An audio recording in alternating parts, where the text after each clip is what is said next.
Bismillahirrahmanirrahim. ñu di nuyu monsieur le ministre ak mboolem ñi nga xam ne ñooy suñu gan te ñëw fi ak waa dëkk bi ñu tàmbalee mbir mi jàng Fatiha Fatiha Naas salaatu bu waay man ñaan yàlla ñu tàmbale ci bismillah alhamdulillahi rabbil alamin.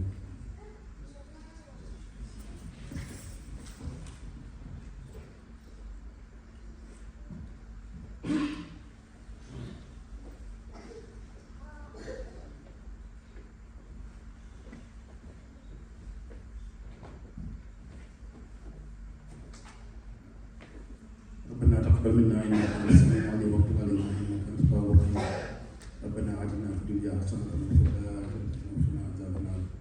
اللهم صل على سيدنا محمد الفاتح لما أغلق والخاتم لما سبق ناصر الحق والهادي الى صراطك المستقيم وعلى اله وصحبه الذين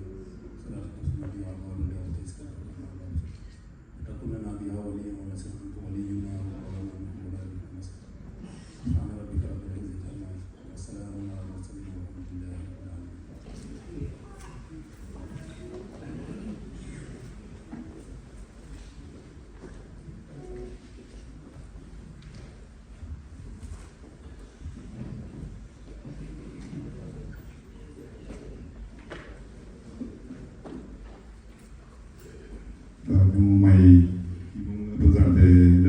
monsieur le maire bi sonn sànq recevoir nañu si un domaine bi mais dafa am benn mariage bu mu war a dem célébrer moo tax ñu ngi may ko bii après ñu commencé par hymne national bi bu Catalogne après bu Sénégal ñu war a jox notre programme incha allah.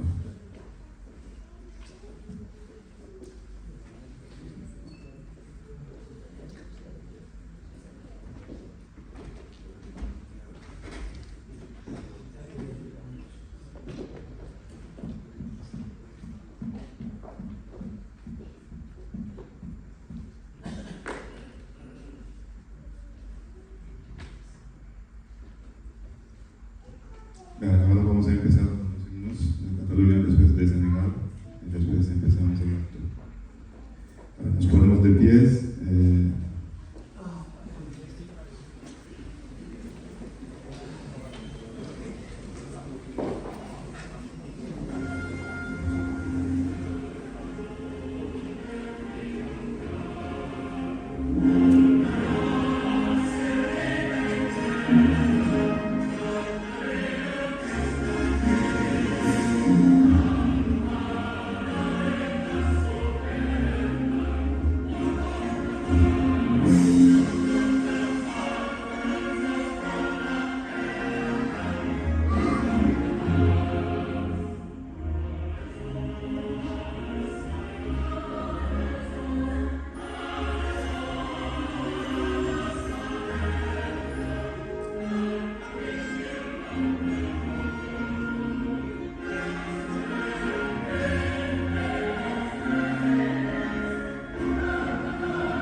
léegi ñu présenté délégation yi fi nekk rek avant ñuy jox monsieur le président mu def discours am léegi pour ñu gis ne teew na fi monsieur le ministre secrétaire d'État de l'urbanisme et du logement muy monsieur Momar Ndao ñu ngi fi teew ànd ak monsieur Lamine Cambaye nekk conseil général du Sénégal à Barcelone aussi teew na si délégation aussi yaay Khadijatou Diamine Diallo nekk directrice générale agence nationale de la petite enfance de la case des tout-petits aussi ñu ànd ak aussi suñu président de la coordination de l'association sénégalaise de Catalogne mi monsieur Mao Abdou Ndiaye aussi teew si délégation bi aussi monsieur Dame Diop nekk ancien ministre de formation professionnelle et aussi cofondateur institut AI2S ànd ak aussi monsieur Touba Sylla nekk directeur général bu aussi monsieur Alpha Ousmane Sy nekk chargé mission et programme Fogaris et Fogolo, avec M. Babacar Mbaye, chef de département marché Fongi, avec M. Mohamed Mbaye, responsable coopération et partenariat. Aussi, nous avons fait aussi suñu frère, M. Mamadou Moustapha Thiam, un journaliste de Belgique. Nous aussi ñoo nekk délégation bi aussi ñu ànd ak suñu sœur muy Oulimata Diarra nekk assistante bu Touba Sylla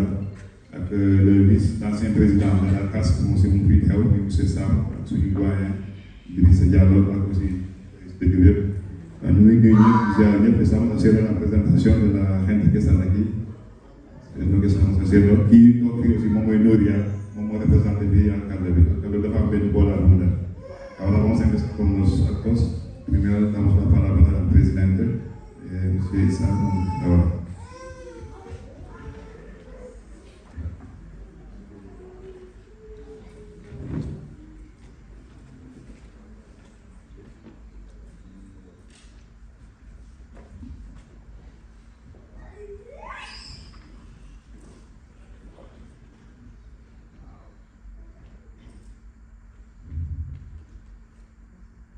Distinguées autorités,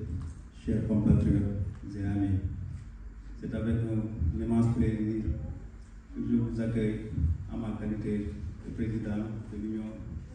de la communauté sénégalaise de Comelgas, de la Séguéra et Goudjel. Nos bienvenus les plus chaleureux à Guissona à l'occasion de la 25e édition des Journées de la Teranga, que nous célébrons les 26 et 27 juillet 2025, sous le haut patronage de son Excellence Bassirou Diomaye Diakhar Faye, le président de la République du Sénégal. Cet événement est devenu une tradition et a dépassé le cadre festif. C'est devenu une occasion spéciale pour réaffirmer notre identité, partager notre culture, mais aussi de manifester notre volonté de cohabiter en harmonie avec les communautés qui partagent avec nous cette terre d'accueil. Cette année, nous voulons donner à cette édition un cachet spécial et stratégique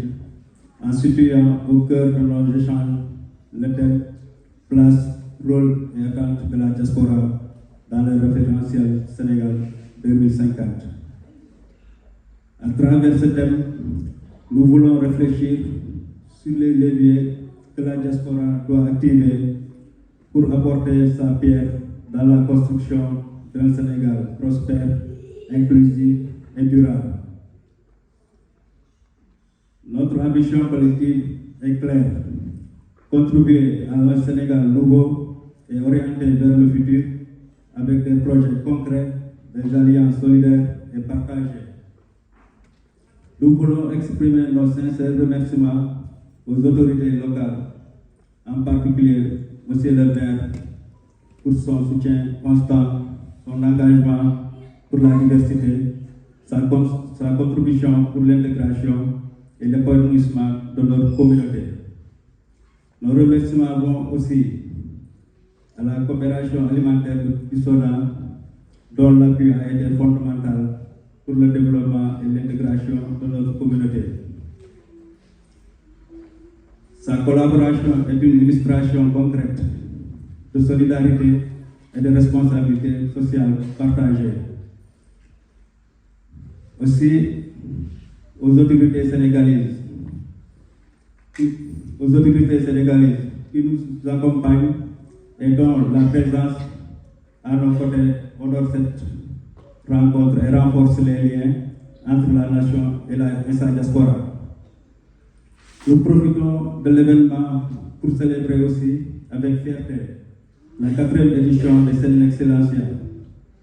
une initiative destinée à récompenser les meilleurs élèves de l'épanouissement personnel et professionnel. Au-delà des récompenses et des moments de réflexion, la fête de la Teranga continue d'être un symbole vivant de notre identité culturelle. Teranga qui signifie en Wolof hospitalité est l'essence de ce que nous sommes, une communauté ouverte, généreuse et profondément unie. Et aujourd'hui, plus que jamais, nous voulons partager cet esprit avec vous tous. Durant ces 2 jours, nous partagerons avec vous notre culture, notre tradition, notre musique et notre gastronomie.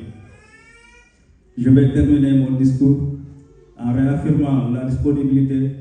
de l'Union de la communauté sénégalaise des Goberkas de la Ségara et Turchel à travailler activement à une large diffusion des idées et recommandations qui vont émerger de cette édition, avec comme point de mire le Sénégal Horizon 2050. Je vous remercie.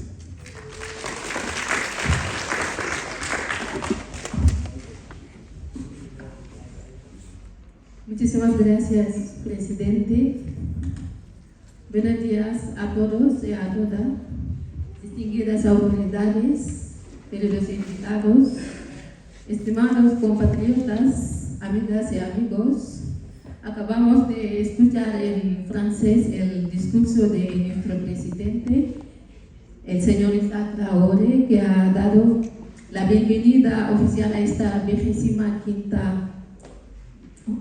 edición de las Jornadas de la Teranga, que se celebran aquí en Guisona los días 26 y 27 de julio de 2025, bajo el alto patrocinio de su excelencia, el señor Bassirou Diomaye Diakhar Faye, presidente de la República de Senegal. Tal como lo ha señalado el presidente, este evento se ha convertido en una tradición entrañable para todos nosotros. Más allá de su dimensión festiva, la fiesta teranga es una ocasión especial para reafirmar nuestra identidad y compartir nuestra cultura con todas ustedes. Este año hemos querido dar a esta edición un enfoque aún más estratégico, situando en el centro de nuestros intercambios el tema, el papel y las expectativas de la diáspora en el referencial Senegal 2050. A través de esta temática, aspiramos a reflexionar juntos sobre el rol transformador que puede y debe desempeñar la diáspora en la construcción de un Senegal próspero, inclusivo y sostenible, porque creemos firmemente que la diáspora tiene mucho que aportar para la construcción de un Senegal mejor y preparado para su futuro. También queremos expresar nuestro más sincero agradecimiento a las autoridades locales, en particular el Ayuntamiento de Guisona, por su apoyo constante y su compromiso con la diversidad. También a la Corporación Alimentaria de Guisona, cuyo respaldo ha sido fundamental para la estabilidad de muchos miembros de nuestra comunidad. También a las autoridades senegalesas presentes, cuya participación honra este evento y refuerza los lazos entre la nación y su diáspora. Y por supuesto a todos los socios y asociaciones amigas que hacen posible este evento año tras año. Además, con orgullo, celebramos este día la 4ª edición de Sene Excelencia, una iniciativa destinada a promover la excelencia académica de la juventud senegalesa de Guisona. Aquí nuestro objetivo es claro: reconocer su esfuerzo, animarles a perseverar y motivar a toda la juventud a investir en sus estudios como vía para su desarrollo personal y profesional. Más allá de las reflexiones y reconocimiento, la fiesta teranga es y seguirá siendo el símbolo vivo de nuestra identidad cultural. Teranga, que en el Wolof significa hospitalidad, es la esencia de lo que somos. Una comunidad abierta, generosa y profundamente unida. Hoy, más que nunca, queremos compartir este espíritu con todos ustedes. Durante estos 2 días, disfrutaremos juntos de lo mejor de nuestra cultura, nuestras tradiciones, nuestra música y nuestra gastronomía. Para concluir con este discurso, quisiera reafirmar el compromiso de la Unión de la Comunidad Senegalesa de las comarcas de Séguéla y de Lourdes, de trabajar activamente en la difusión, apropiación y seguimiento de las ideas, propuestas y recomendaciones que emergen de esta edición con la mirada puesta en el horizonte de Senegal 2050. Muchas gracias a todos por su amable atención. Ahora, sin tardar mucho tiempo, voy a dejar la palabra a la señora Nuria, que es la representante del Ayuntamiento de Guissona, para que deje algunas palabras. Muchas gracias.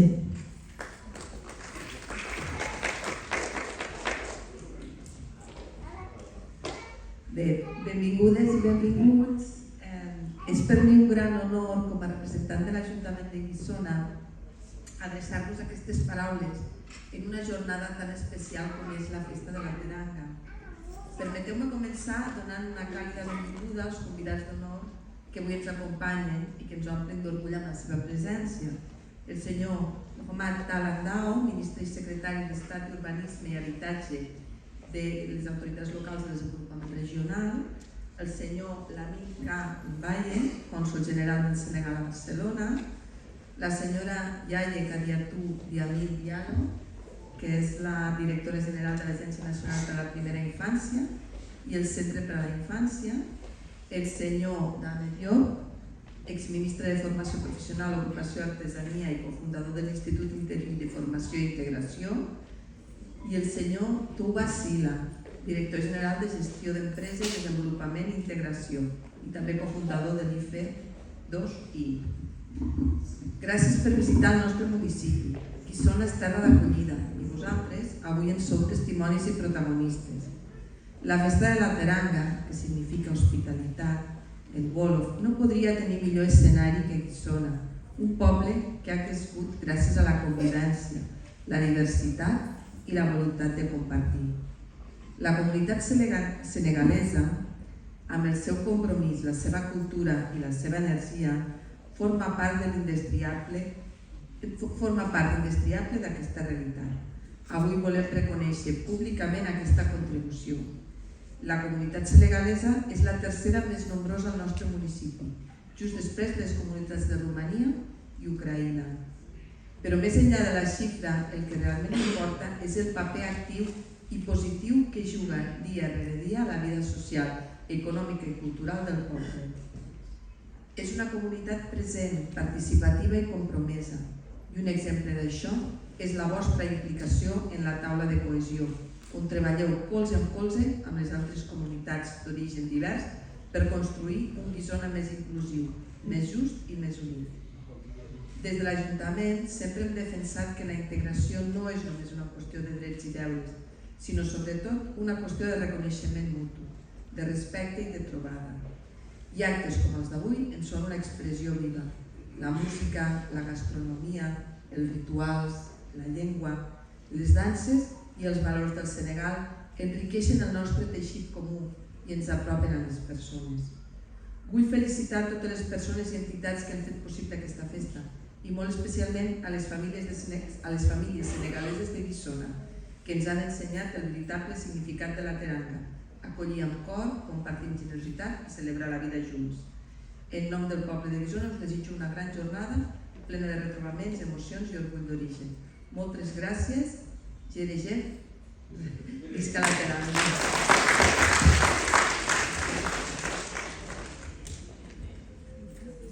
Vale, je vais le lire en français pour que vous puissiez comprendre. Mesdames et messieurs,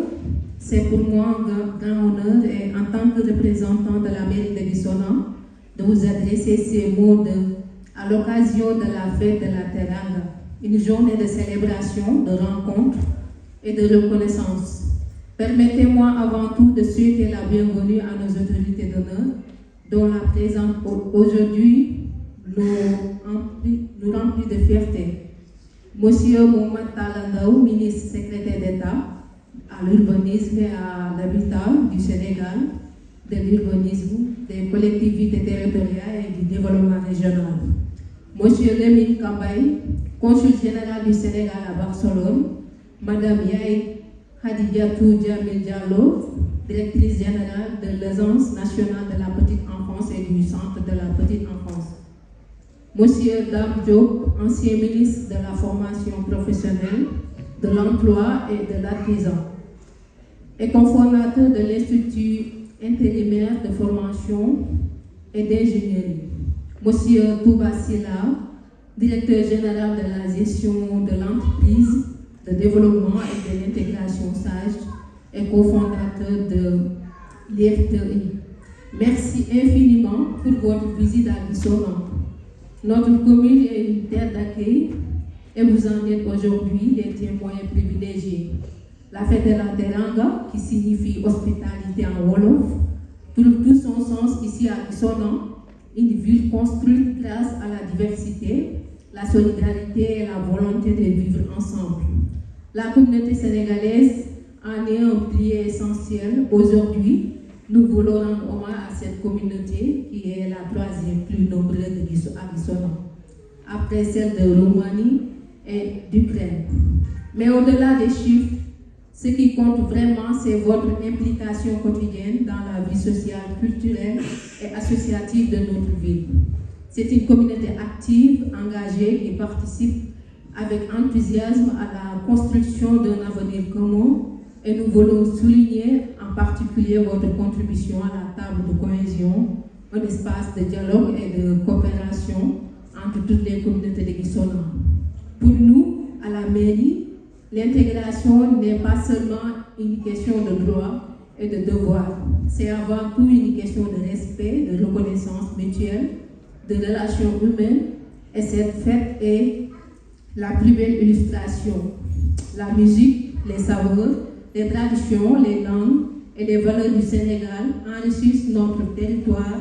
notre quotidien, notre identité commune. Je tiens à féliciter toutes les personnes et associations qui ont rendu cette fête possible. Et je remercie chaleureusement la famille sénégalaise de Bisono qui nous rappelle chaque jour ce que signifie véritablement la Teranga. Accueillir avec le cœur, partager avec générosité et célébrer la vie ensemble. Au nom de la ville de Bisono, je vous souhaite une magnifique journée pleine d'émotions, de fierté et de fraternité.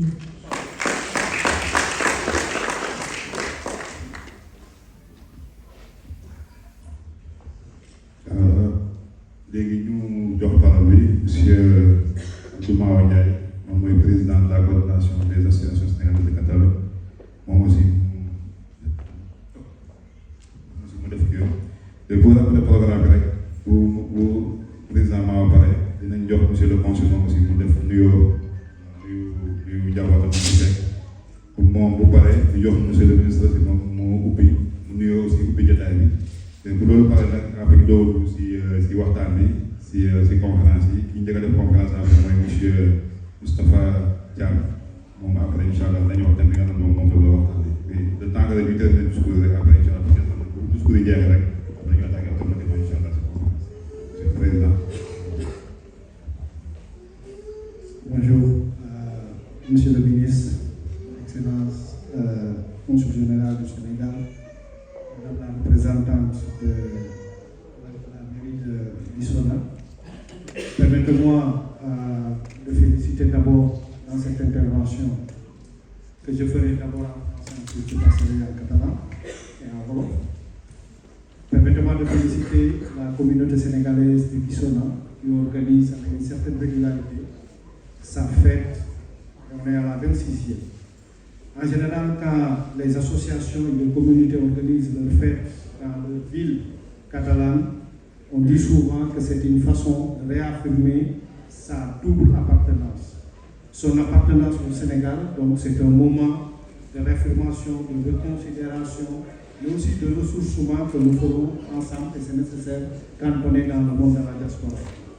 Donc c'est ce sens-là qu'on donne ces journées, qu'on appelle fête, c'est une fête, mais c'est des journées aussi qui nous permettent de réfléchir et de penser sur comment nous, en tant que personnes, en tant que citoyens de deux zones, sur la transnationalité, comment nous devons agir, comment nous devons travailler pour nos deux pays, comment nous devons travailler pour nos vies. En me référant principalement à la coordinateur des associations sénégalaises qui sont actuellement 22 ans qu'on existe, nous avions 2 lignes de travail. Ces 2 axes de travail, je parlerai souvent sur la deuxième qui coïncide ou simplement à plus de relations avec le thème de la journée. La première, c'est simplement pour rappeler, on l'appelle, nous parlons d'axe de participation dans la coordinateur et nous accompagnons les Sénégalais qui viennent en tant qu'immigrés, mais qui en réalité, en faisant ici plus d'années, en passant toute leur jeunesse ici, passeront de le statut d'immigré à être vraiment des citoyens de ce pays. Et être citoyen de ce pays, ce n'est pas simplement avoir un document administratif qu'on appelle passeport. C'est la grande contribution dans le développement de ce pays que nous revendiquons notre citoyen. Et ce statut de revendication de citoyen nous éloigne de ces possibilités à chaque fois que l'on peut considérer la communauté immigrée de demander nos droits. Un droit, on ne le demande pas, on le réclame. Et nous jouons à ça. Nous voulons que la communauté sénégalaise se considère comme citoyens et citoyennes au niveau de la communauté catalane, de la société catalane en Espagne, et qui doivent revendiquer leurs droits et se faire considérer. Mais l'autre mec qui est l'exploit. Donc, donc c'est ça que nous voulons, dans ce sens-là, de réaffirmer notre citoyenneté et une citoyenneté qui est réellement transnationale. Revenons sur le deuxième axe qu'on appelle le co-développement. Je crois que la CAST, depuis sa naissance, a travaillé sur le co-développement. Nous voulons que les raisons qui nous ont fait sortir de notre pays ne soient pas les raisons qui feront sortir les jeunes actuellement. On peut considérer que peut-être c'est un échec parce que jusqu'à présent, il y a beaucoup de jeunes ou des familles qui sortent du Sénégal pour faire l'immigration, mais ne considérons pas que ces efforts-là qu'on a fait jusqu'à présent dans la réflexion, dans l'action, parce que beaucoup de nos associations aujourd'hui ont contribué, peut-être sans pour autant penser avec une mystique de transformation, mais dans simplement la volonté d'aider les populations, ont contribué beaucoup de choses, ont investi beaucoup de choses qui n'apportent pas le développement, le changement et la transformation. C'est dans ce cadre-là que la CAST a été créée et qu'on commence réellement à penser à partir d'une stratégie, quel type de développement, quel type de coopération, en tant que personne transnationale, nous devons apporter à nos territoires, à nos villages qui sont restés au Sénégal. C'est ça pour nous le co-développement. Aujourd'hui, cette réflexion a beaucoup avancé. Je crois que les journées de CAST, on a travaillé sur ça, sur la relation que nous devons avoir au niveau de la coopération décentralisée avec les autorités locales. C'est pour ça que quand le ministre de l'Urbanisme qui est là, qui parle aussi des autorités locales, c'est important qu'on le dise. Mais il y a une opportunité que le gouvernement du Sénégal nous donne aujourd'hui. Je crois que le rôle de la diaspora sur le référentiel 2050 coïncide aussi dans ce mois passé qu'on nous a dit qu'il y a une journée de la diaspora qui sera organisée le 18 décembre. Et dans cette journée du 18 décembre, qui coïncide aussi avec la journée internationale de l'immigré, c'est important que notre apportation soit réellement plus positive sur ce rôle-là. Notre rôle, ce n'est pas simplement évaluer en fonction de la quantité d'argent que nous envoyons là-bas, même si c'est 10% ou 50% du pays. C'est important qu'on trouve aussi d'autres éléments que nous devons apporter au niveau du développement du Sénégal. Je pense que aussi, ça fait 3 ans que la CAST commence à parler de dire que nous devons apporter aussi de la compétence technique. La compétence technique, ce n'est pas simplement les diplômes que nous avons. Je crois qu'aujourd'hui ici, comme priorité dans l'agriculture, et nous voyons que la communauté sénégalaise qui est ambitionnelle, la majorité sont dans le secteur,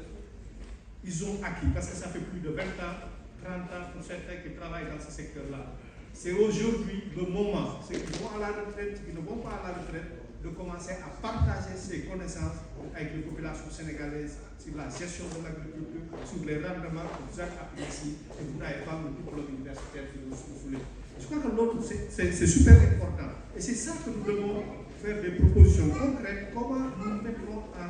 efficience nos vacances que nous participerons au Sénégal pour organiser et partager cette compétence-là. Je crois qu'il est la plus importante que l'argent qu'on apporte. Et ça, c'est important dans ce rôle-là. Et je crois qu'il y a une plateforme que le gouvernement a posée qui s'appelle CALA. Si vous ne pouvez pas y entrer, je crois que chaque association, c'est un appel que nous faisons, doit commencer à penser à ces idées-là, les recueillir et les présidents ou les responsables des associations pour le plus le mettre dans ce sens. Je passe en catalan. Molt bon dia. Bon dia al ministre de l'Urbanisme i de l'Habitatge de Senegal, del plan local, al ministre cònsul general de Senegal a Barcelona i a la representant de l'Ajuntament de Guissona d'aquesta festa. Començaré per agrair i felicitar a la comunitat senegalesa de Guissona que està organitzant la 26a edició de Terària. Les comunitats senegaleses, quan estan a Catalunya o amb els altres en el procés de la migració, les festes locals que estan organitzant, encara que diguem festa, és un moment important de reafirmació de la nostra ciutadania, aquesta ciutadania que és transnacional, com nosaltres considerem. Que la majoria dels migrants senegalesos que s'han instal·lat aquí, que diem que a Catalunya fa 50 anys que la comunitat senegalesa està a Catalunya. 50 anys són molts anys. I aquestes persones, si continuem pensant que són migrants o quan diuen migrants, depèn més de nosaltres. I la coordinadora de les associacions senegaleses de Catalunya ha treballat en dos eixos. El primer és que no parlem de participació. Per nosaltres, participació és aquest acompanyament que estem fent a la comunitat senegalesa de passar de la transició de considerar-se migrant a ser realment un ciutadà. Un ciutadana de Catalunya, un ciutadana també de Senegal. I ser ciutadà no és una cosa que les altres declararan. És tu que has de fer totes les coses perquè la gent et consideri i et respecte i et vegi com a ciutadà. Un ciutadà és una persona que realment no està aquí per demanar. No estem demanant a l'Ajuntament ajuda o tal. Actuem com ciutadà i reclamem els drets que ens deuen i reclamem aquest dret. Un dret es reclama, un dret obligues a fer-lo, però també els deures ens obliguen a comportar-nos de certa manera. És això que volem que els senegalesos consideren. Ser ciutadà no és un passaport. Ser ciutadà és contribuir al desenvolupament en la societat on vivim. Això, des de l'antiga Grècia, el ciutadà que era el que vivia i residia en aquesta ciutat, que era aquesta ciutadà. I fins i tot la Grècia, en un moment de la seva història, va dir totes les persones que estan en la plega, que es diu que vivien a les zones que es consideraven barbares, se les han integrat en un moment com a ciutadans d'aquesta societat. I això que acompanya les entitats i les comunitats senegaleses a fer aquest pas de transició perquè nostres joventuts, nostres experiències, la formació que hem fet hem contribuït al desenvolupament d'aquest país. I el segon és que nosaltres diem el codesenvolupament perquè la majoria de les associacions senegaleses, quan ja s'instal·len, el seu pensament, el seu objectiu és contribuir realment a canviar, a transformar la raó que li han fet sortir del país en la seva localitat, que sigui el seu poble, que sigui el seu territori, que sigui la regió que venia del Senegal. I això feia de tal manera que podem considerar avui, quan parlo de 50 anys, és un fracàs, no ho és. Els canvis, la voluntat d'ajudar, ens han fet enviar molt més diners per contribuir a ajudar a situacions existencials sense pensar en projecte i estratègia de transformació. La reflexió de cas, treballem amb això. Treballem a contribuir a buscar l'estratègia que permet de transformar els països. Per això el tema d'aquesta, que és el rol de la diàspora en la referència al 2050, és una oportunitat i un repte per a la comunitat senegalesa de poder participar en aquestes. Per nosaltres és important que els senegalesos participin perquè avui, fa un mes que el govern de Senegal actual va decidir que el 18 de desembre seria la jornada de la diàspora, que organitza, però també coincideix amb la jornada del migrant a nivell internacional. Oportunitat i repte és dir que hem de participar a partir de la plataforma que estan aquí, ajudar a poder conformar una política de migració de Senegal, però una política també de quines són les estratègies que permet a la diàspora de realment contribuir en aquest desenvolupament de canvi de Senegal. I aquí veig que hi ha una cosa que estem treballant des de fa 2 anys a nivell de la transferència de les competències. Les competències, si avui a Senegal la prioritat és l'agricultura, i veig que aquí desde més de 20 anys hi ha gent que treballa a partir de Guissona, en l'agricultura, en totes les seves estamences que estan als senegalesos. Aquesta gent que potser tenen una experiència, un coneixement molt gran, és l'oportunitat, a més d'enviar diners, poder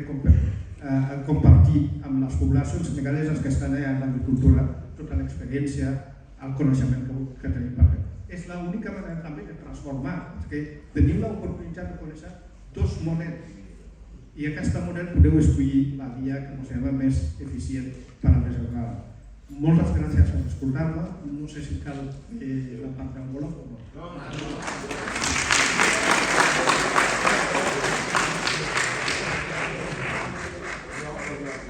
Merci, Monsieur le Président. Ñu koy expliquer en catalan, en français, am na solo. Léegi avant ñu jox Monsieur le Consul, ñu jox Madame Yaye Khadijatou Jamil Diallo, nekk directrice générale Agence nationale de la petite enfance et du cadre des tout-petits.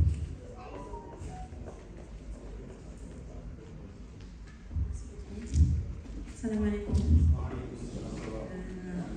à tous, Monsieur le ministre, Excellence, Monsieur le Consul,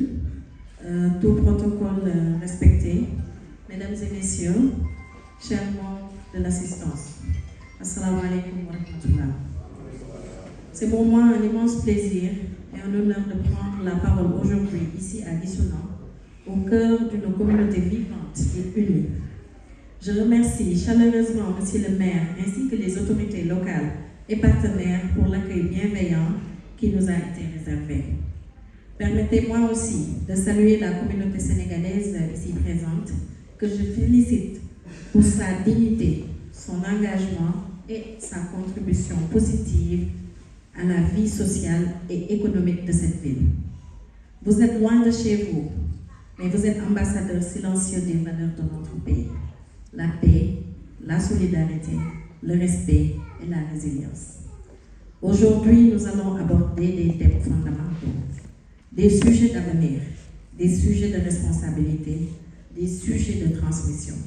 Ensemble, ici comme au Sénégal, nous avons la capacité de construire un futur qui respecte nos racines et nourrit nos ambitions. Merci à chacun de vous pour votre présence et votre engagement. Bonjour.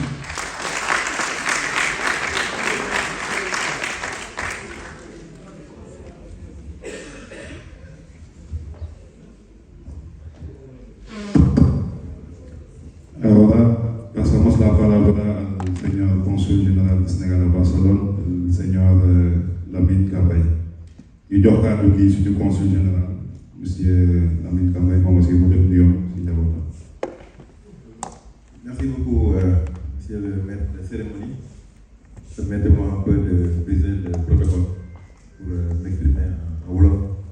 en l'endroit de la communauté sénégalaise de Guissona. Monsieur le ministre Momar Talla Ndao, secrétaire d'État à l'urbanisme et au logement, Madame la représentante de la mairie de Guissona, Madame la directrice générale de l'Agence nationale de la petite enfance et de la case des tout-petits, Monsieur le président de la coordination de l'association sénégalaise de la Catalogne, Mamadou Ndiaye, que je remercie au passage, ainsi que toute sa délégation. Je reconnais à travers celle-ci M. Amadou Bakar Samb, qui sont très disponibles.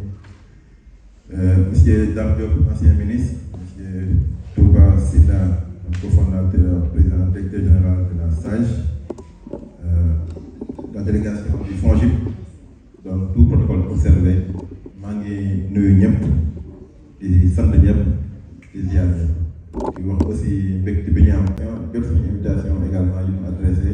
aux différentes autorités sénégalaises. Alors bi ñu envoyé invitation au ministre de l'intégration africaine et des affaires étrangères, son excellence Madame Yacine Fall, dafa tontu mu ne naa ko teewal ci événement bu am solo bi. Boobu mooy casquette bu njëkk bi ma fi indi donc damay teewal ministre de l'intégration africaine et des affaires étrangères. Beneen casquette bi ci topp mooy consul général du Sénégal à Barcelone. ñëpp xam nañ ni consulat bu yàggul la consulat bu bees la yàlla dogal ci kàttanam teg mi ci bopp bi ñu amoon yéene daje woon ak communauté de Guissona fan amoon benn gàllankoor boo xam ne biñ si waxtaanee ak waa association bi comprendre nañ ko sax ba ne dañ téere programme amoon na peut-être yàlla opportunité bi circonstance bi la doon xaar pour dogal suñu jàkkaarloo ma am si mbégte lool. Madame la représentante du maire, nous demanderons également d'être notre interprète auprès du maire de Guissona, donc pour le remercier pour toutes les marques d'attention et d'hospitalité dont la délégation et la communauté sénégalaise continuent de faire l'objet dans sa belle ville. Su loolu weesoo may ñëw di sant bu baax di gërëmaat tamit association sénégalaise bu Guissona am si bopp bi Issa mu nekk association bu dynamique association bu engagé bu jël ay initiative yoo xamante ni pour man initiative yu war a def tache d'huile la au sein de toute la diaspora sénégalaise initiative yoo xam ne day dem ci wàllu éducation donc éducation yu jëm ci suñu wàllu diine suñuy valeur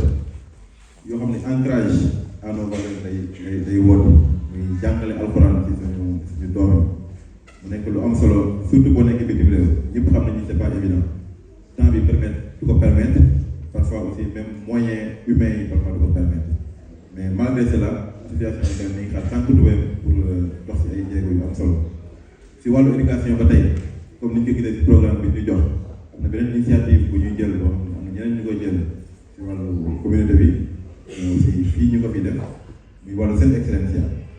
muy boo xam ne dañuy ràññee suñu doom yi gën a xarañ ci wàllu njàngu tubaab bi ñu jox leen ay prix boobu nag dafay susciter émulation li tubaab di wax émulation maanaam dafay xiir ñeneen ñi dañuy gën a ñaax ñuy jëm gën a góorgóorlu ci école bi waaye tamit dafay xeex li ñuy wax la déperdition scolaire maanaam ñi nga xam ne dañuy teel a bàyyi école te bu ñu teelee bàyyi école am na yu rëcc yu bëri yoo xam ne mën na ci am dañ koy gis parfois di ko regretter bu ñu defee noonu rek di encouragé suñu doom yi gën a jàng mën nañu amaana yàlla dimbali ñu ba ñu mucc si loolu si wàllu social tamit ay initiative yoo xam ne ñu ne cee rafetlu mooy maanaam ci wàllu habitat ci coopérative yi loolu dama jógee xuus trop ci wàllu également assurance décès ñoom aussi def nañ ci ay jéego yu am solo ak ci wàllu pèlerinage à la Mecque donc yooyu yëpp ay initiative la yoo xamante ne ñun en tant que administration dañ koy rafetlu et dafay témoigner d'une chose qu'il y a une solidarité agissante au sein de la communauté sénégalaise de Guissona donc loolu moo tax ñu def ñu gën a yombalal suñu jokkoo ak ñoom man tout à l'heure tamit maa ngi doon remercier au passage monsieur Mamadou Ndiaye président de la CAS coordination des associations sénégalaises de Catalogne nga xam ne ñoom liggéey yu bëri yu ñu sumbandoo nii depuis ba ñu jël service ba léegi au mois de mars ñun ñoo ciy ànd ñu wane nag disponibilité ak engagement bu am solo boo xam ne fu ñu dem rek moom la ñuy àndal ñooy arrêté ndoo programme yi ñooy arrêté ndoo également activités yi ñuy def yëpp donc monsieur le président maa ngi la ciy sant bu baax di la ci remercier encore une fois bu ñu ñëwee nag si wàllu thème bi mais place rôle et attente de la diaspora dans le référentiel Sénégal 2050 man damay faral di wax ni référentiel bi du rek un référentiel économique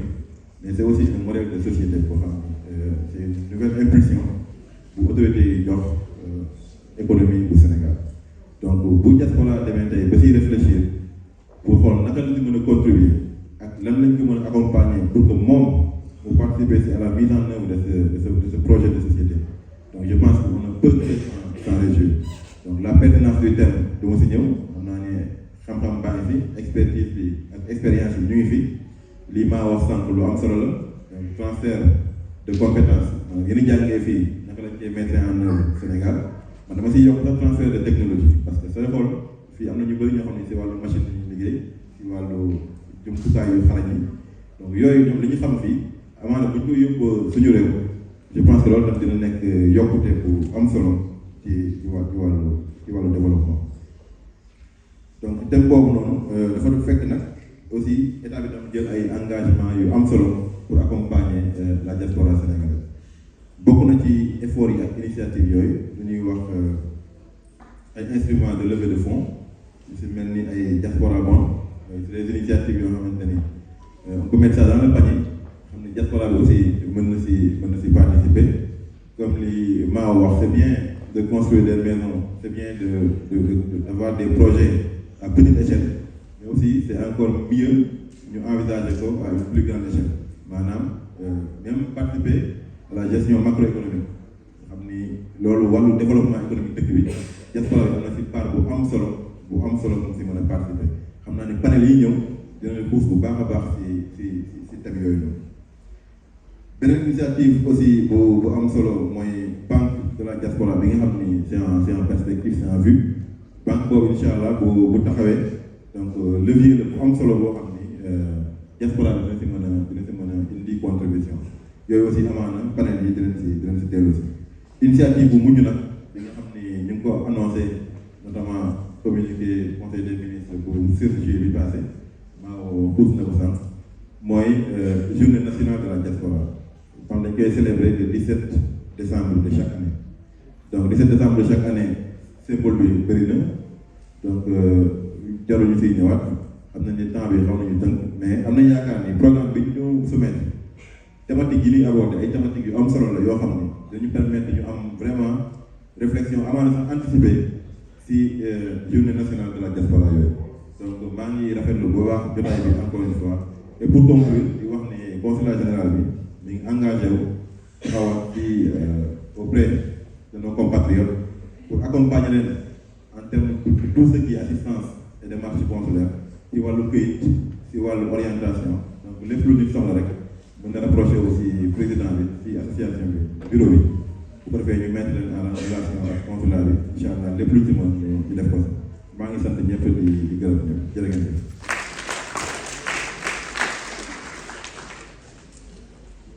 léegi ñu jox parole bi monsieur le ministre secrétaire d'État d'urbanisme et logement moom aussi mu nuyu njabootam tatagal leen monsieur le ministre. Merci beaucoup. Asalaamaaleykum mbooloo mi leen di nuyu kenn ku nekk turam ak santam di nuyu son excellence le consul Lamine Kambaye, consul général du Sénégal à Barcelone. Nuyu également madame la représentante du maire de Guissonant, les nuyu bu baax. Nous remercions d'avoir bien voulu participer à cet événement. Merci beaucoup madame. Ñu ngi nuyu également Madame Yaye Khadijatou Jamil Diallo, directrice générale de l'Agence nationale de la petite enfance et de la case des petits. Madame la directrice, merci beaucoup. Je nuyu aussi M. Abdou Mao Ndiaye, président de la coordination des associations sénégalaises de la Catalogne. M. Issa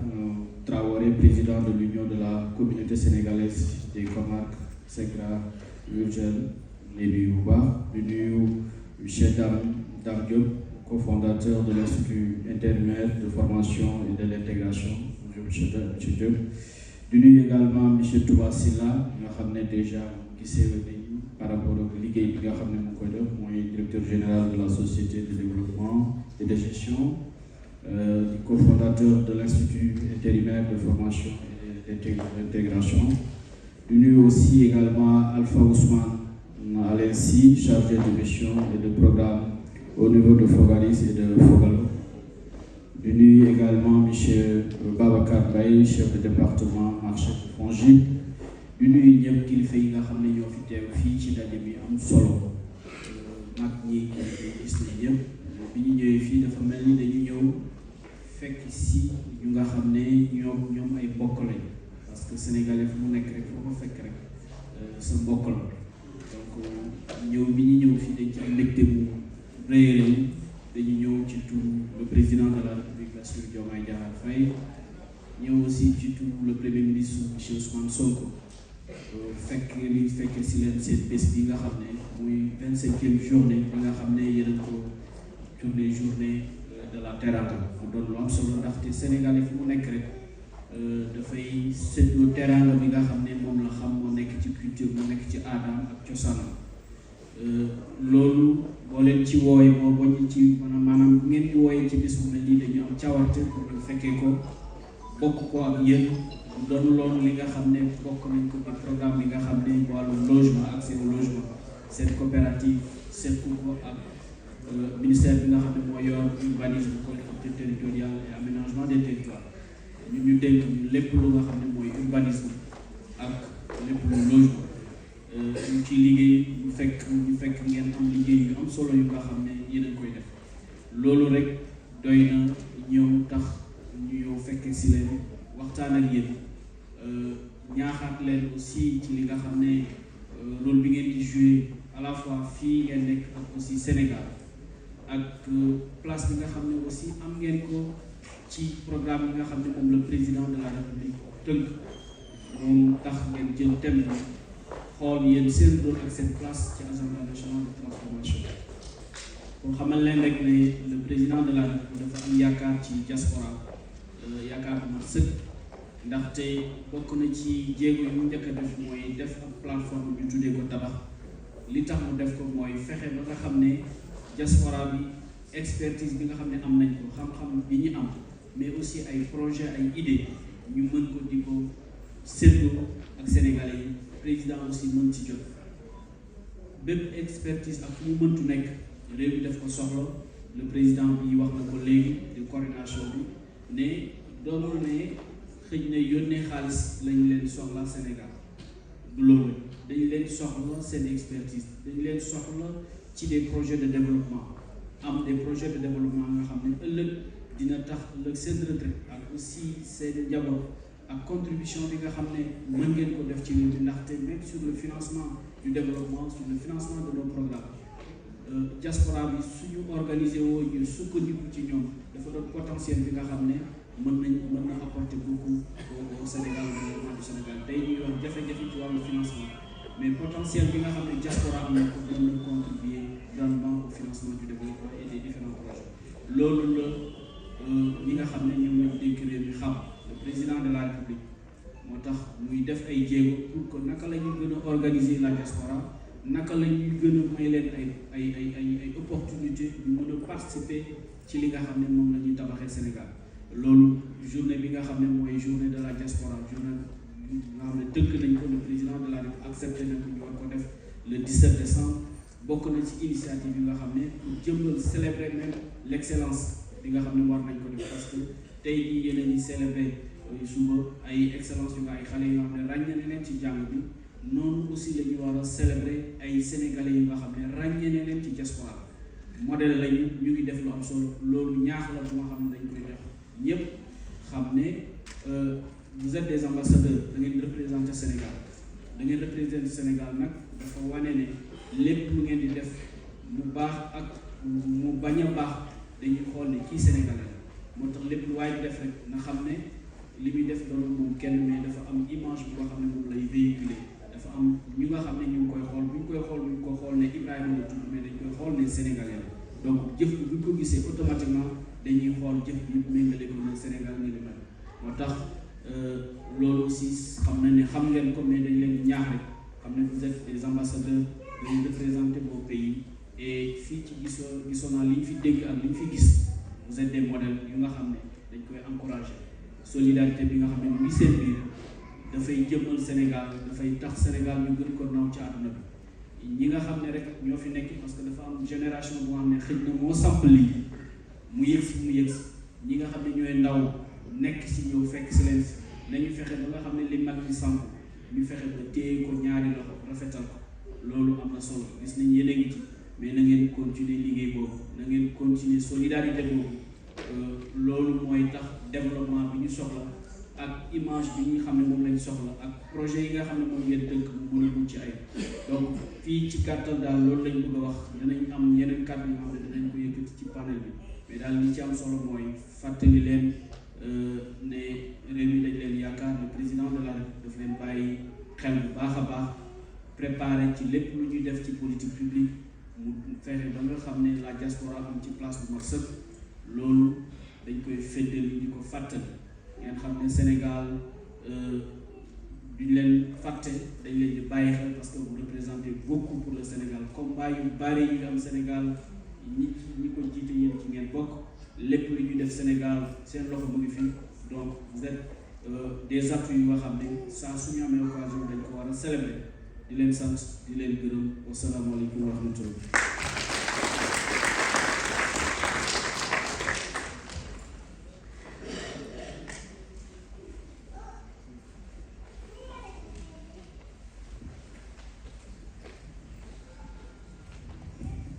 merci monsieur le ministre li ñuy rafetlu bu baax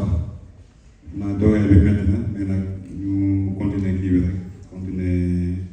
journée bi léegi dañuy may place rek autorité yi ñu wàcc ñu mën a commencer panel bi léegi ñu may leen rek ñu accompagner nañ ñu wàcc bu paree ñu invité monsieur Diamine Thiam moom mu war a def premier panel am monsieur le consul yow xam naa ne war nga ñëw expliquer démarche consul de consul wax ko mën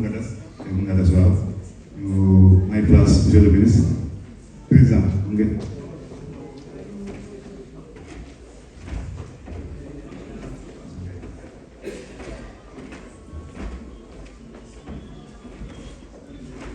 monsieur Thiam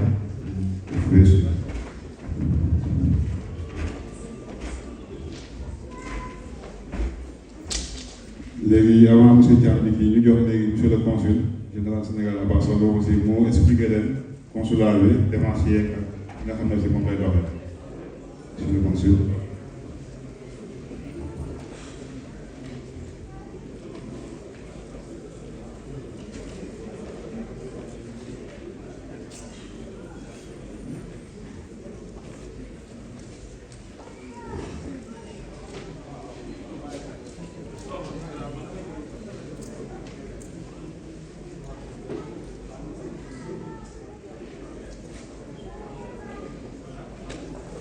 bismillah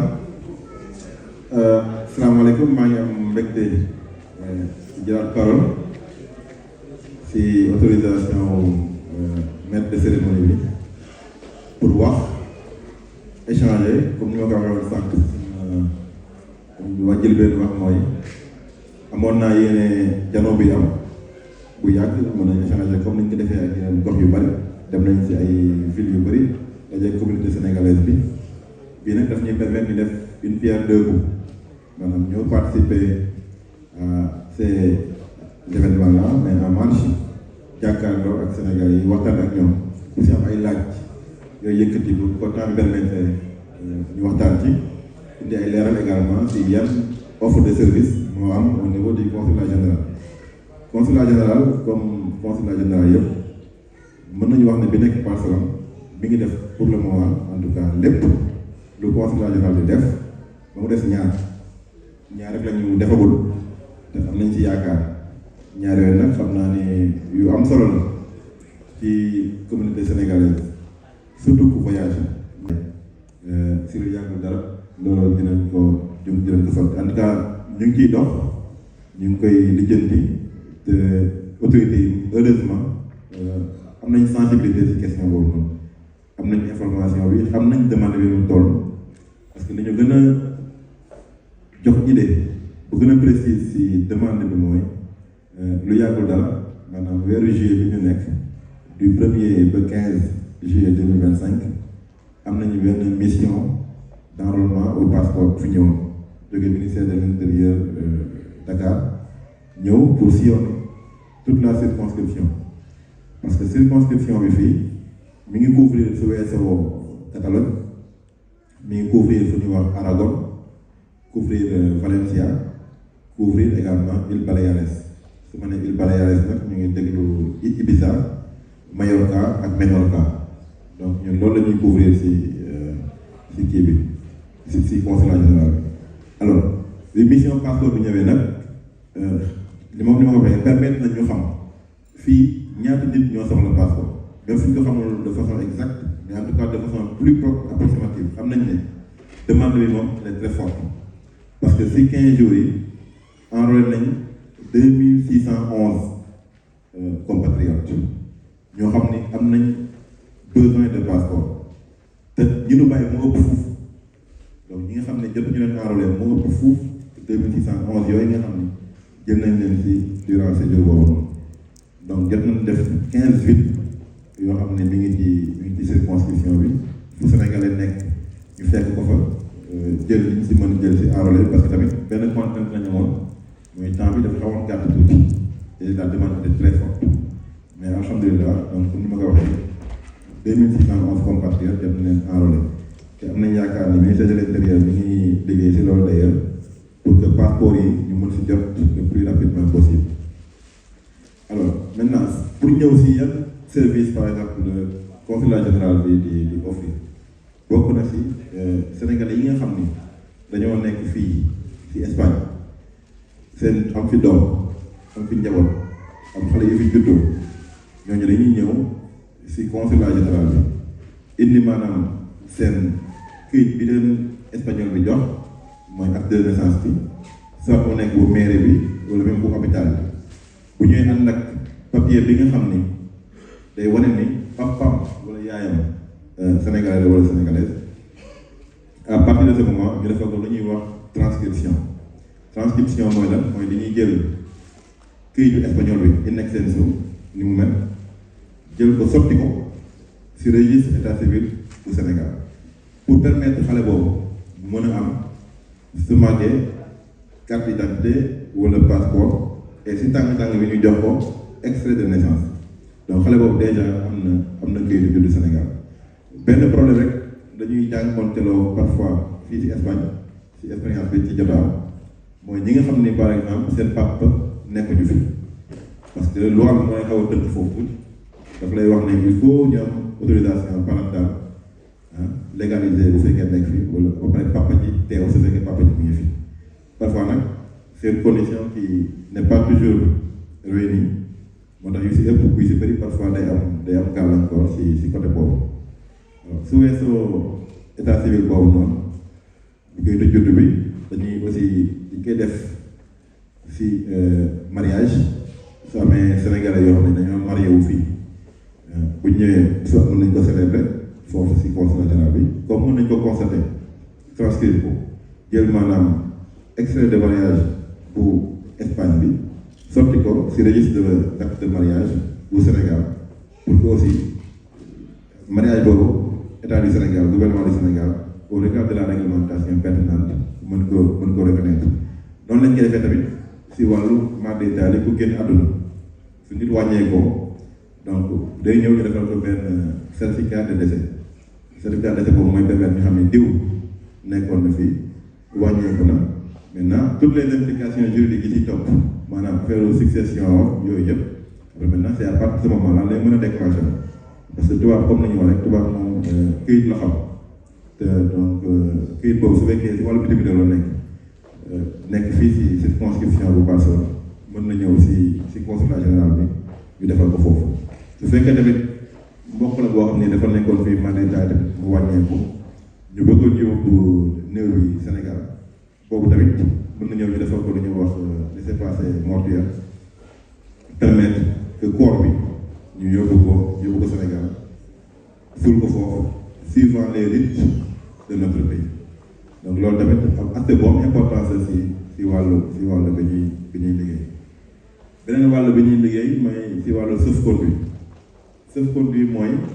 koo xam ni dafa bëgg dem Sénégal yorul passeport soit passeport am dafa réer wala passeport bi dafa jeex mais sauf-conduit nag li muy permettre c'est juste benn voyage pour permettre nga dellu Sénégal pour nga am ko nag dafa am ngay présenter d'abord soit passeport bu jeex bi wala carte d'identité wala certificat de perte biy wane ne yoroon na sa passeport plus maintenant le billet loolu mooy sauf-conduit pour ñu defaral la ko foog mu nekk vraiment tukki bu jàpp tukki boo xam ni maintenant une semaine lay nekk xam nga ni diggante bi mënoo ci am passeport nga ñëw defal sauf-conduit permettre la juste nga dem Sénégal soo demee Sénégal soit defal ko passeport su fekkee aussi da ngay ñibbi définitivement ñu defaral la ko mën a dem Sénégal beneen këyit boo am solo boo xam ne aussi dañ koy def au niveau du consulat général mooy carte consulaire te carte consulaire man damay wax ni c'est un des documents les plus importants d'un consulat général parce que carte consulaire moo lay permettre yow mi nga xam ni yaa ko yore ñu defal li ñuy wax bu dee da nga jël décision pour ñibbi de façon définitive au Sénégal ñu defal le certificat de déménagement certificat de déménagement mooy lan mooy lan li ñuy listé bagage yi nga xam ne yoroon na ko fii yoo xam ne yoroon ko lu mat 6 mois jëm kaw donc 6 mois ba lu ëpp ñu ne kii yoroon na fi frigo yoroon na fi salon yoroon na fi kii yoroon na fi et cetera léegi day ñibbi léegi day delloo carte consulaire boobu ñu defal ko lu ñuy wax certificat de déménagement pour que loolu moo koy dimbali bu demee que bagage yi nga utilisé fii mu mën a am exonération douanière loolu mooy njëriñu carte consulaire si Sénégalais bi ko wut. Maintenant ci état du Sénégal nag carte consulaire bi dina ko permettre même su ma mënul nekk de façon juste mu am au moins de façon approximative statistique sénégalais yi nga xam ne ñoo nekk par exemple si Gisona su ñu xoolee par exemple Gisona ñu ne am na 700 sénégalais disons état si statistique yooyu lay basé pour par exemple ubbi bureau de vote loolu également c'est extrêmement important pour également xool ndax projet wala programme boo xam ni dañ koy yëkkati pour diaspora bi est-ce que jar na muy dem Gisona ñaata Sénégalais ñoo fa nekk bu fekkee ne Gisona par exemple 10 Sénégalais ñoo fa nekk léegi daal disons 50 Sénégalais dañ naan ko projet boobu wala programme boobu amaana mu dem Gisona bu dem Girona mooy ëpp mooy impact donc pour wax ne carte consulaire dafa am njëriñ trop te buñ ko sàgganee may wax man su may dem dama lay wax ñaari message laay délivrer mooy ñi nga xam ni seen doom dafa juddu bitim réew bu ñu sàgganee affaire état civil parce que état civil c'est extrêmement important da ngay gis doo xam ni peut-être dafay sàggane benn moment parce que daf ko arrangé ci moment boobu mu wut benn situation bu xaw a yomb tuuti mais da ngay rattrapé donc da ngay gis doo xam ne dina am benn kayit tey 10 ans après ñu ne ko yow figuré woo fen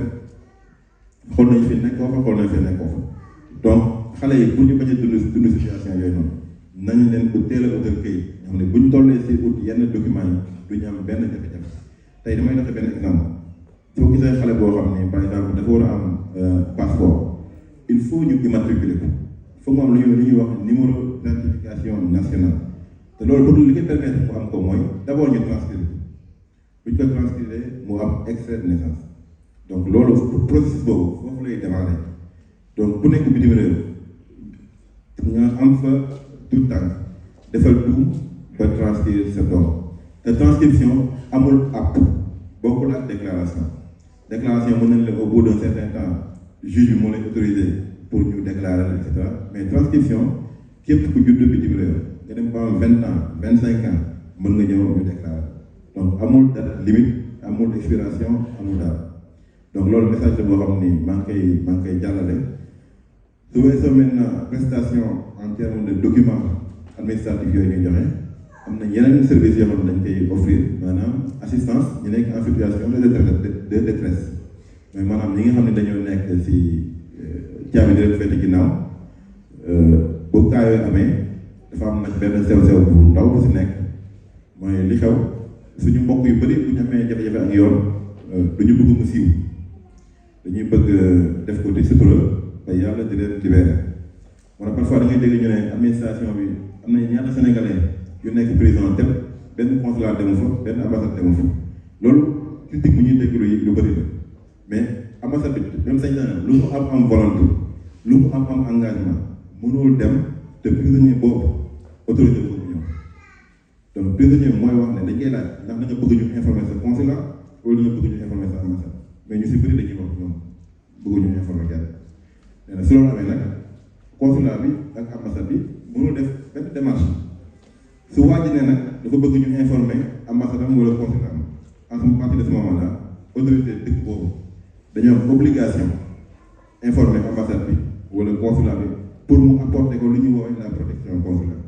donc loolu mooy déclencher processus bi pour que doomu sénégalais fu mu nekk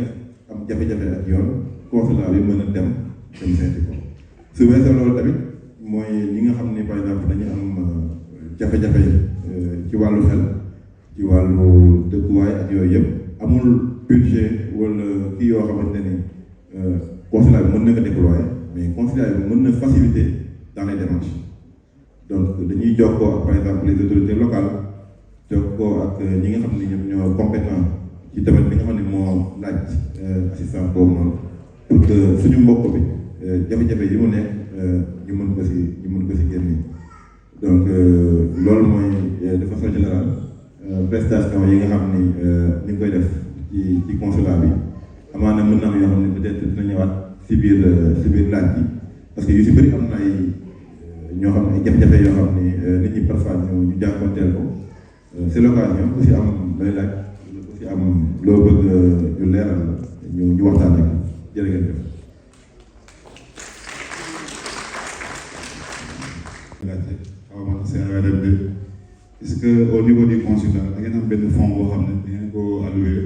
koo xam ne dafa décédé fii parce que ñu bëri ñu ngi koy tuumaal comme nag yaa suuf bi dafa teew la pour la question boobu am na fond boo xam ne dañ ko jagleel uniquement pour ñi nga xam ne dañ fi génn. jërëjëf Pape laaj bu am solo la déedéet fu ma bu ni mel amul si ambassade amul si consulat am na lu ñuy wax rek aide et secours te loolu pour ñi nga xam ni dañoo nekk si ay jafe-jafe yu ponctuel yoo xam ni dañu am ay garab yoo xam ni mënuñu ko jënd ñu prouver que ni mënuñu ko jënd yooyu mën nañu xool ban mécanisme la ñuy def pour taxawu ko moo tax président de la République son excellence monsieur Bassirou Diomaye Diakhar Faye bi mu ñëwee Séville am na ko ko laaj pour état bi di accompagner pour ñuy rapatrier suñu way ndawlo yi waaye président li mu wax et c'est sans équivoque dafa leer dafa ne état bi mënul supporter loolu état bi mënul dugg si loolu li muy ñaax suñu compatriotes yi mooy que ni ñu souscrire à des assurances décès parfois du neex dégg si nopp nag nit ki di dund nga ne ko demal nga wuti assurance décès ñu bëri duñ ko nangu waaye tamit kuy dund da ngay sóoraale ëllëg su fekkee ne rapatriement corps dafa laaj ay 6 000 7 000 8 000 euros alors que assurance bi su ma jumulee man est-ce que mën na 50 euros donc je pense que le calcul est vite fait souscrire assurance bi moo gën ca ba ngay ci beneen nit ki di dund nga xam ne su génnee àdduna du sonal boppam du sonal ay mbokkam du sonal kenn yaakaar naa président moom il a été très clair très catégorique si loolu et ñun alhamdulilah daf ñu mettre à l'aise parce que dañu doon poser question très souvent mais nit ñi dañu yaakaar ni ñoo bañoon apporter suñu contribution ak yooyu parfois nag ay sénégalais lañ ay mbokk lañ ñun ñëpp xamante nañu ñëpp boo xoolee am na fenn fu ñu bokk dañuy ñëw ne la nit dafa wàññeeku dañu am ay problème pour rapatrier corps bi et cetera bu ñu ko defalee kayit yi ba pare ñun suñu biir agent yi ñooy xool ñooy cotiser la ku nekk li nga mën nga participer mais loolu participation volontaire loolu contribution kese la ça nous arrive parfois et puis doo xam ne mën nga ko imposer nit ki mooy xool rek fu yéen ak toll ak mën-mënam mu def ko à hauteur de cela donc message bi daal si côté boobu mooy wax dëgg yàlla di ñaax ñëpp ñu souscrire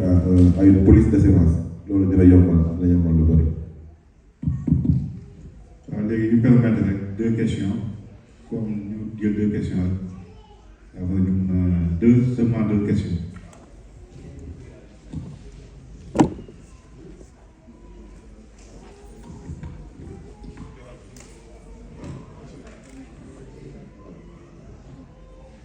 Asalaamaaleykum maa ngi lay nuyu di leen ziare yéen ñëpp si jiite monsieur le ministre bi nga xam ne mooy kilifa mbooloo mi ak délégation bi nga xam ne moom la ànd ak jóge Sénégal di leen ñaanal yàlla seen mission yàlla accomplir li ngeen wax dégg nañ ko yàlla ñu ko jëfee pour bañ a guddal wax ji monsieur le conseil ma de la laaj ñaari question pour bañ a guddal parent bi nga xam ne dafa am nationalité sénégalais am doom fii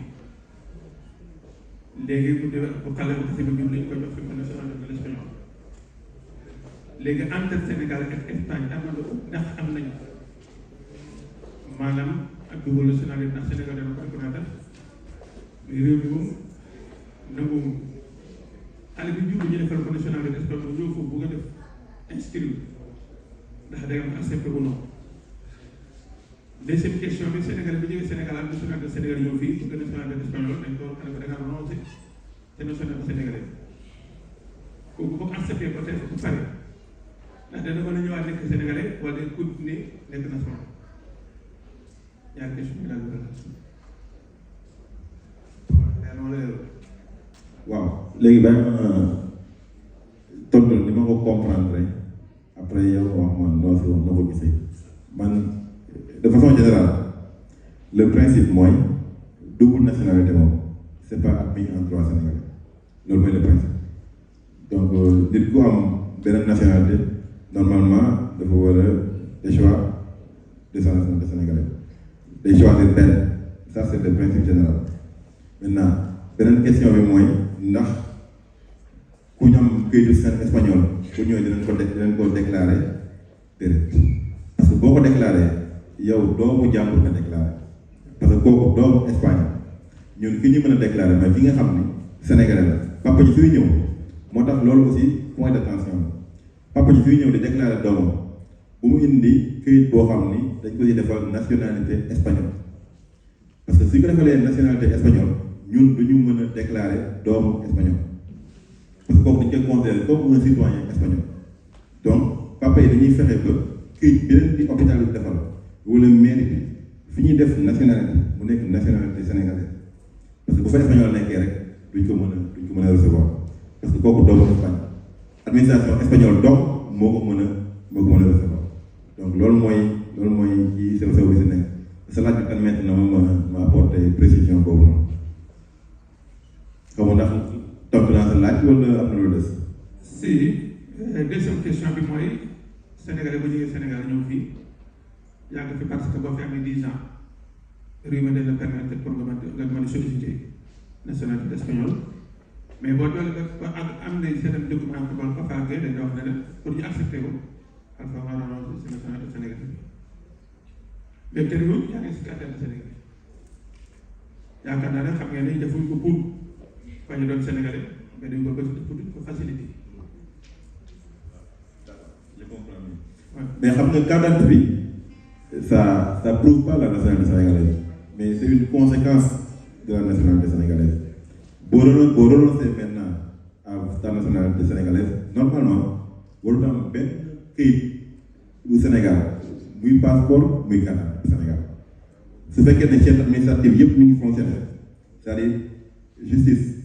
préparer le décret bi déchoir sa nationalité mu jaar fa mu war a jaar ba intérieur jot si ba yëpp jot si tout le monde am information bi maanaam à partir de ce moment warut am benn këyitu Sénégal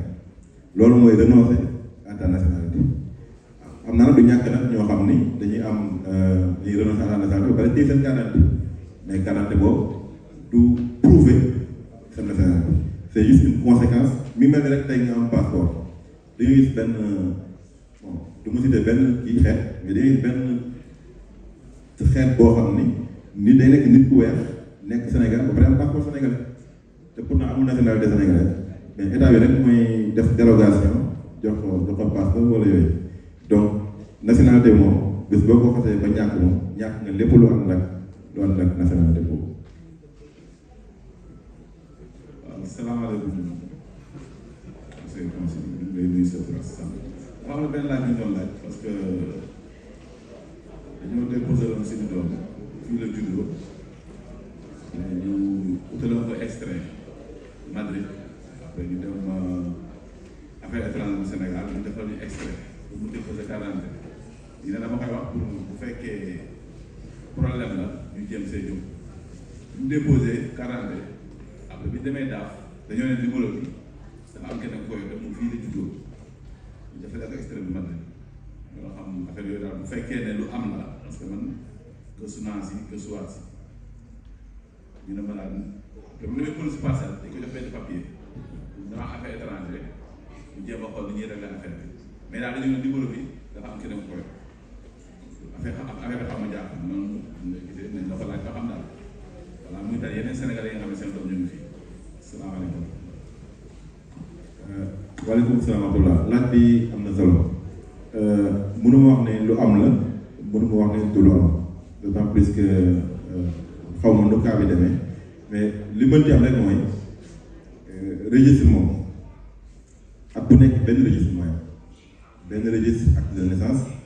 benn registre acte de décès benn registre acte de mariage maintenant ndax erreur moo am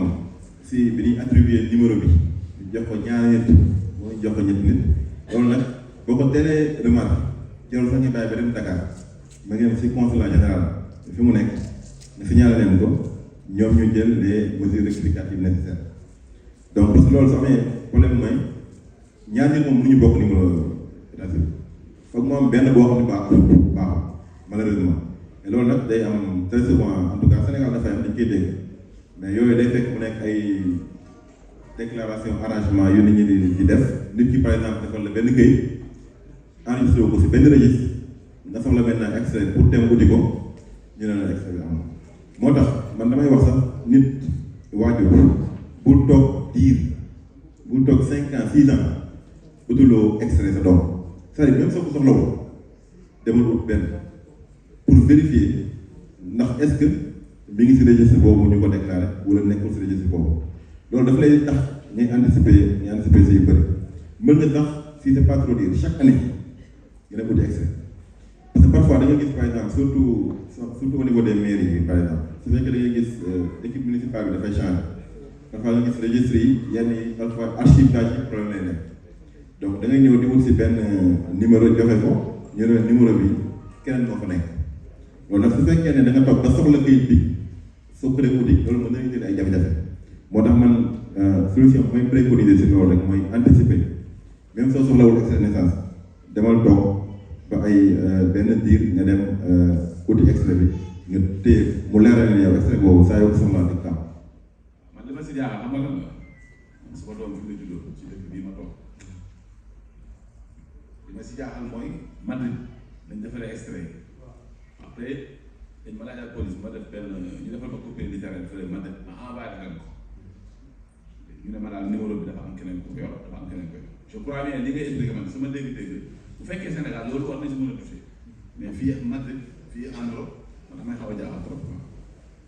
loolu mooy sama problème. xale bi am quarante. waaw non loolu dinaa si gën a gëstu xool ba xam naka la mën a dem parce que bu ñu nee ba jox la copie littéraire rek mooy que ni ñoom mi ngi seen base de données waaw mais dinaa ci gën a gëstu incha allah ñu xool loolu nan la mën a nekk bu sama yàlla. Asalaamaaleykum excellence. Dernière question. ñu ngi lay nuyu di la dalal di la jox sa wàccuwaay di remercier suñu gan yi yëpp suñu question bi nag yàgg nañ ko wax te ñun ñëpp xam nañ ko mooy li jëm ci les Sénégalais de l'extérieur nan la mën a jàppale consulat bi comme mi ngi doog a door te maanaam manquement yu bëri daanaka gars yi gis nañ ko. comme le gouvernement central dafa am loo xam ne si lancé na ko pour benn apport boo xam ne diaspora potentiel bu mu am mu mën koo xool ba xam ne leen ci mën a jàppale parce que moo taxoon Espagne yëpp moo di fi nekk léegi dem ne bu fekkee ne consulat bu Barcelone comme xéwal bu ñu yàlla defal nan lañ ko war a mën a jàppale mooy problème des fois bu ñu sollicité passeport wala yeneen document yoo xam ne si dañ koy soxla bi parce que ku na wax immigration rek da nga wax wàllu papier léegi nan lañ ci war a mën a jàppee problème financier boo xam ne si dañ ko mën a def ak mu jógee ci waa diaspora parce que sa mission gën a am solo bu nit ñoo xam ne si képp kuy am yitte ci papier rek mu yomb ci moom rek daanaka réussite foofu lay commencé waxoon nañ ko daaw yàlla ko yàlla defal taw fi ñu fekk ko ay déwén monsieur Lo bi mu toogee fii wax nañ ko mu ne état dafa am lu muy doxee fonctionnement comme le gouvernement central ñoom wax nañ loolu yaakaar naa war nga ci mënoon a gëstu xool ba xam ne mu gën a war a mën a taxawee parce que gars yi dem nañ ci baax na bu fekkee ne problème logistique la gars yëpp mën nañ ci bool dabal seen loxo mu nekk benn fond boo xam ne mën nañu mën a jàppale muy problème machine wala yeneen ak yeneen loolu daal la ne woon bis bu jàkkaar la yow am na yoo xam ne si wax na ma bu fekkee ne considéré ñu nga yegg ko salaamaaleykum wa rahmatulah. waaleykum salaam wa rahmatulah. maa ngi leen di jox Ndiaye moom posé dernière question je pense posé ñaari question yi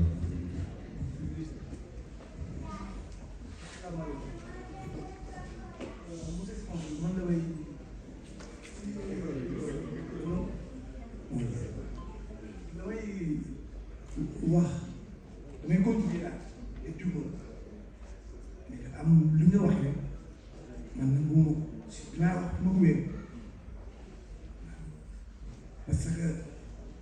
nit ki bu amee benn certificat de naissance fii fekkee ñaari parents kenn ki moo am nationalité keneen ki permettre moo am nationalité mais bu nekkee kenn la ci bind moo am nationalité kooku papa ji moo am wala yaay ji moo am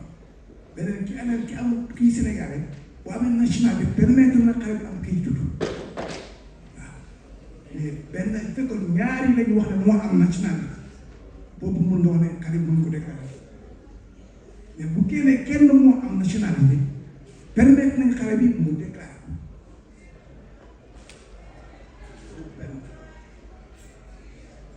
ak li ngeen wax nii parce que ñun en 2020 di premier ambassadeur nekk fii ñuul muy Abbas premier visiteur de contact boobu nationalité sax amagu moom bëree moom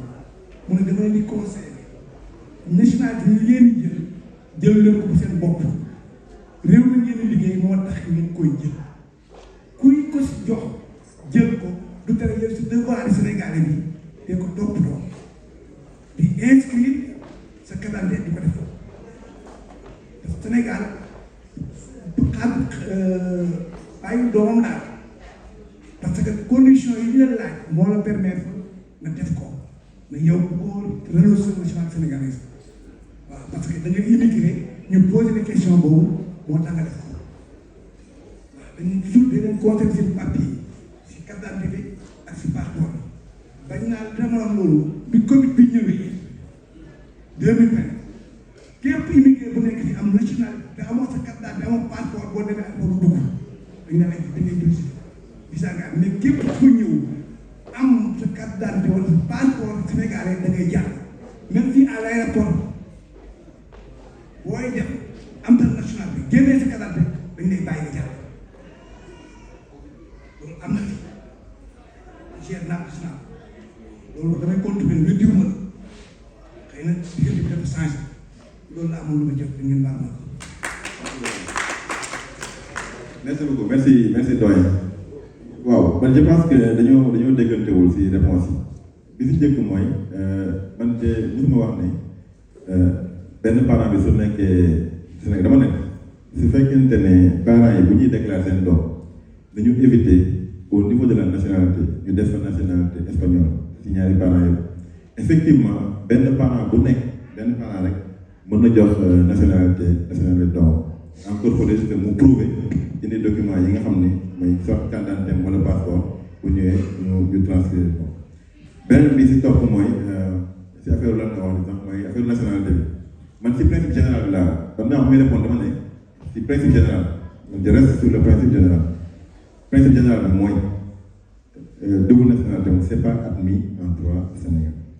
et que passeport ak carte d'identité du ay preuve de nationalité mais c'est des conséquences de la nationalité ça c'est le principe général donc je pense que côté boobu moom amuñu si benn difficulté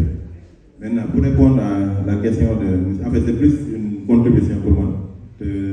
man contribution bu neex a dégg la ku nekk ñëw naan la nan la ñu mën a dimbalee administration et cetera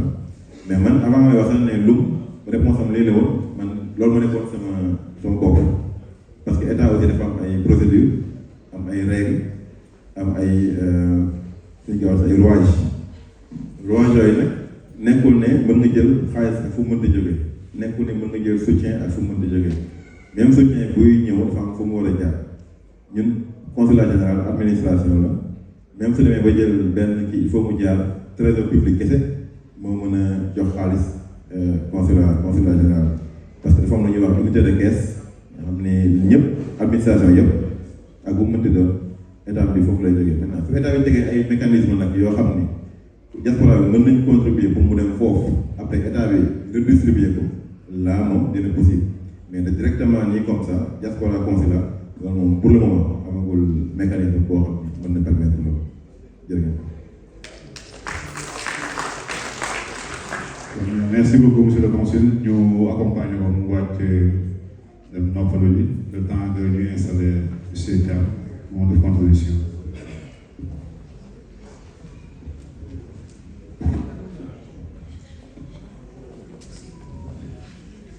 léegi avant ñuy jox monsieur Thiam moom mu def contribution bi leen yëgal nag jëwriñ Ibra Dieng moo yëgal ne jàpp nañ màggal Touba fii si gisoon jàpp nañ ko le 16 août incha allah fële ci pavillon municipal bi waaw le 16 août jàpp nañu màggal gisoon naa fii si gisoon xam naa rek incha allah dinañ gën a jàllale